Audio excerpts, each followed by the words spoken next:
បាទជំរាបសួរបងប្អូនទាំងអស់គ្នាក្នុងវីដេអូនេះខ្ញុំនឹងបង្ហាញអំពីការវិភាគមួយចំនួនទាក់ទងនឹងការប្រកួតបាល់ទាត់ English Premier League ចំនួន3គូ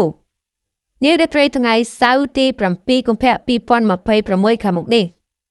គូទី1គឺក្រុមបិសាចក្រហម Manchester United នឹងបើកកាឡាដ្ឋាន Old Trafford ទទួលស្វាគមន៍ក្រុមមាន់ខ្លាយមាស Tottenham Hotspur ដែលត្រូវប្រកួតនាវេលាម៉ោង 7:30 នាទី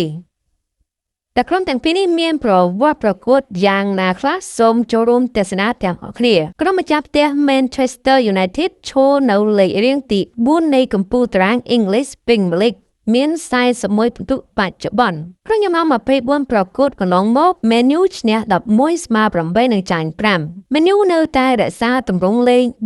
4-2-3-1 ដដែលទោះបីក្រោមការដឹកនាំរបស់គ្រូបង្វឹកថ្មី Michael Carrick យ៉ាងណាក៏ដោយរដូវកាលនេះ Man U បង្ហាញទម្រង់លេងយ៉ាងល្អក្នុងទឹកដីខ្លួនឯងក្រោមការដឹកនាំរបស់គ្រូបង្វឹកថ្មី5ប្រកួតចុងក្រោយរបស់ពួកគេគឺលទ្ធផលឈ្នះ3ស្មើ2មិនទាន់ស្គាល់ពាក្យថាចាញ់នោះទេនៅក្នុងទឹកដី5ប្រកួតនេះប្រកួតចុងក្រោយគឺឈ្នះ Fulham តែគ្រាប់ទី1រកបានដោយខ្សែបម្រើការពារដោយឆ្នាំកីឡាករ Casemiro នៅនាទី19ការប្រកួតតានតឹងរហូតដល់នាទី94បូកទើប Man U រកគ្រាប់ជាយំនះដោយកីឡាករខ្សែប្រយុទ្ធ Benjamin Sesko ចុះការប្រកួត Man U ឈ្នះដោយតឹងតែងលទ្ធផល3-2យើងនិយាយអំពីក្រុមទាំងមូលគឺធ្វើការងារបានល្អតំបន់ប្រយុទ្ធ Man U ប្រមាណប្រកួតចុងក្រោយនេះធ្វើបានល្អមែនទែនជាពិសេសការប្រកួតនៅ Old Trafford ពួកគេតែងតែរកបានគ្រាប់បាល់ជានិច្ចហើយខ្សែប្រយុទ្ធកំពុងឡើងជើងខ្លាំងដែលមិនអាចខ្វះបានគឺខ្សែប្រយុទ្ធ Brian Mbeumo មាន8គ្រាប់ Benjamin Sesko រកបាន5គ្រាប់នារដូវកាលនេះបន្ថែមដោយខ្សែប្រយុទ្ធ Cunha មាន6គ្រាប់មនបំរើក៏ធ្វើបានល្អណាស់ដែរទូយ៉ាងខ្សែបម្រើការពារដ៏ឆ្នាំដែលជាអតីតកីឡាករ Real Madrid Casemiro កីឡាកររូបនេះធ្វើឲ្យក្រុមមានតុល្យភាពនៅតំបន់កណ្ដាលជាខ្លាំងបន្ថែមដោយកូបៃម៉ៃនូ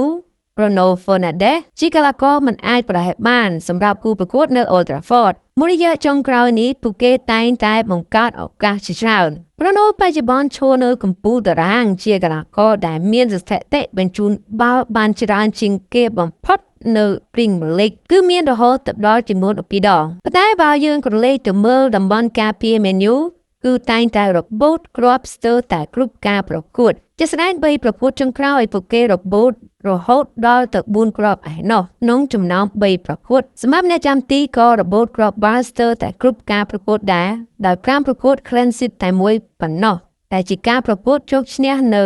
ទៅលើក្រុមសារកាព្រៃ Newcastle នៅទឹកដី Old Trafford ដែលលទ្ធផល2-0ឥឡូវយើងមកចាប់អារម្មណ៍ពីក្រុមភ្ញៀវវិញម្ដងក្រុមមាន់ខ្លាយមាសនៅរដូវកាលនេះដូចជារៀងត្រដាប់បន្តិចនឹងធ្វើមិនសូវបានល្អនោះទេដោយ Tottenham Hotspur បច្ចុប្បន្នឈរនៅលេខរៀងទី14មាន29ពិន្ទុតែប៉ុណ្ណោះ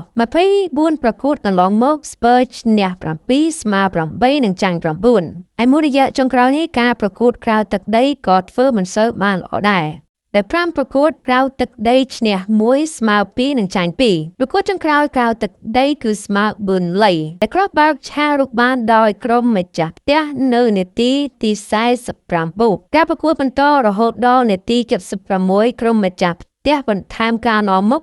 2-1ដដែលប៉ុន្តែនៅជិតចប់ការប្រកួតទៅហើយនៅនាទី90បូកខ្សែការពារកីឡាករ Romero ក៏រកគ្រាប់បាល់តាមស្មើបានដល់ការប្រកួត Burnley 2 Spurs 2បើនិយាយអំពីក្រុមទាំងមូលគឺធ្វើមិនសូវបានល្អនោះទេនៅរដូវកាលនេះទម្រង់លេងខ្សែការពារ3នាក់គឺនៅតែរក្សាដដែលទោះបីក្រុមមិនសូវជាជោគជ័យមួយរយៈចុងក្រោយនេះក៏ដោយវិបត្តិខ្សែការពារ Spurs នៅតែជាបញ្ហាដោយមួយរយៈចុងក្រោយនេះ Pedro Porro Spencer Van der Ven មិនសូវបានបង្ហាញខ្លួនពេញម៉ោងនោះទេបញ្ហារបួសជាប់ខ្លួននឹងជាមួយដោយកីឡាករ Portugal Palhinha Denso នឹងទម្លាក់ខ្សែបម្រើមួយចំនួនទៀតមកលេងនៅតំបន់ការពារ ខ្សែការពារត្រាកូស៊ីនក៏ធ្វើមិនសូវបានល្អដែរដើម្បីប្រកួតទាំងក្រោយវត្តមានរបស់គាត់គឺរបូត4គ្រាប់ទីប៉ុន្តែចាំទី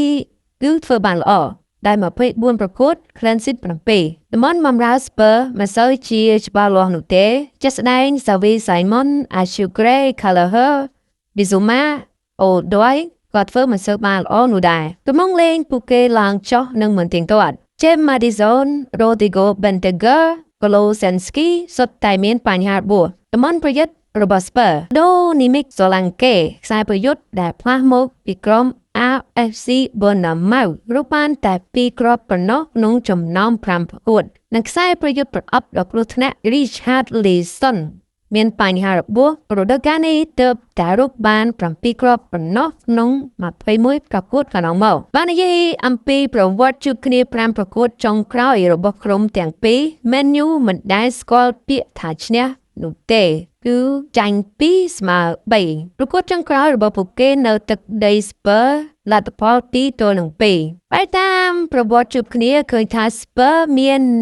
ភាគរយល្អជាងប៉ុន្តែបើយើងមើលពីទម្រង់លេងបច្ចុប្បន្ននិងបញ្ហារបួសវិញគឺ Man U មានប្រៀបទាំងតំបន់ប្រយុទ្ធបំរើនិងការពារជាពិសេសខ្សែប្រយុទ្ធ Man U រកបានគ្រាប់ស្ទើរគ្រប់ការប្រកួតចំពោះលទ្ធផលខ្ញុំនៅតែគិតថាបេសាយក្រហមនឹងយកបាន3ពិន្ទុពីក្រុមភ្ញៀវមន់ខ្នែមាសនៅរាត្រីយុគនេះបាទហើយវីដេអូនេះធ្វើឡើងដើម្បីជាព័ត៌មានខ្លះៗក៏ដើម្បីចែករំលែកចំណេះដឹងបទពិសោធន៍ចំពោះការវិភាគនិងជាការកំសាន្តអារម្មណ៍មុនការប្រកួតតែប៉ុណ្ណោះបើមានការខុសឆ្គងខ្ញុំបាទសូមអភ័យទោសទុកជាមុនសូមអរគុណជួបគ្នានៅវីដេអូក្រោយ